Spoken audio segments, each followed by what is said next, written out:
കൊല്ലത്ത് പോലീസ് ക്വാർട്ടേഴ്സിൽ നിന്നും 5.5 പവൻ മോഷണം പോയ സംഭവത്തിൽ അന്വേഷണം പുരോഗമിക്കുന്നു.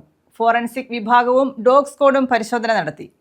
AR ക്യാമ്പിന് സമീപത്തെ പോലീസ് ക്വാർട്ടേഴ്സിൽ നിന്നുമാണ് സ്വർണം മോഷണം പോയത്. AR ക്യാമ്പിന് സമീപത്തെ പോലീസ് ക്വാർട്ടേഴ്സിൽ നിന്നും 5.5 പവൻ നഷ്ടമായ സംഭവത്തിലാണ് ഫോറൻസിക് വിഭാഗവും ഡോഗ് സ്ക്വാഡും പരിശോധന നടത്തിയത്. ഈ സമയം ക്വാർട്ടേഴ്സിന് സമീപത്തെ CCTVയിൽ നിന്നും ക്വാർട്ടേഴ്സിന് സമീപത്തേക്ക് ഒരാൾ പോകുന്ന ദൃശ്യങ്ങൾ പോലീസിന് ലഭിച്ചിട്ടുണ്ട്.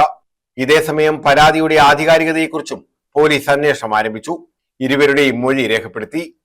തിരുവനന്തപുരം AR ക്യാമ്പിലെ കോൺസ്റ്റബിൾ മുബാറക്കിന്റെ ക്വാർട്ടേഴ്സിലാണ് മോഷണം നടന്നത്. മുബാറക്കും ഭാര്യയും ജോലിക്ക് പോയി വൈകിട്ട് തിരികെ എത്തിയപ്പോഴാണ് വീടിന്റെ പൂട്ട് തകർത്ത നിലയിൽ കണ്ടത്. അന്വേഷണത്തിൽ അലമാരയിൽ സൂക്ഷിച്ചിരുന്ന 5.5 പവൻ മോഷണം പോയതായി കണ്ടെത്തി. ക്വാർട്ടേഴ്സിന് സമീപത്തായി റെയിൽവേ ലൈനുമുണ്ട്. ബീച്ച് റോഡിൽ നിന്നും ഇടവഴിയിലൂടെ റെയിൽവേ പാളം കടന്ന് മതിൽ ചാടിയും ക്വാർട്ടേഴ്സിൽ പ്രവേശിക്കാം. ഇതുവഴിയുള്ള അന്വേഷണവും പോലീസ് നടത്തുന്നുണ്ട്. ക്വാർട്ടേഴ്സിന്റെ മുകൾ നിലയിലെ അലമാരയിൽ നിന്നുമാണ് സ്വർണം മോഷണം പോയത്. മോഷണം പോയ ക്വാർട്ടേഴ്സിന് മുന്നിലെ ക്വാർട്ടേഴ്സിൽ മറ്റൊരു ഉദ്യോഗസ്ഥൻ താമസിക്കുന്നുണ്ട്. എന്നാൽ യാതൊരു ശബ്ദവും കേട്ടിട്ടില്ലെന്നാണ് അദ്ദേഹം പറഞ്ഞത്. ഇതിനു മുമ്പ് ക്വാർട്ടേഴ്സ് പരിസരത്ത് നിന്ന് 2 ബൈക്കുകൾ മോഷണം പോയിട്ടുണ്ട്. എന്തായാലും സംഭവത്തിൽ അന്വേഷണം ഊർജിതമാക്കിയിരിക്കുകയാണ്. ന്യൂസ് ബ്യൂറോ, കൊല്ലം.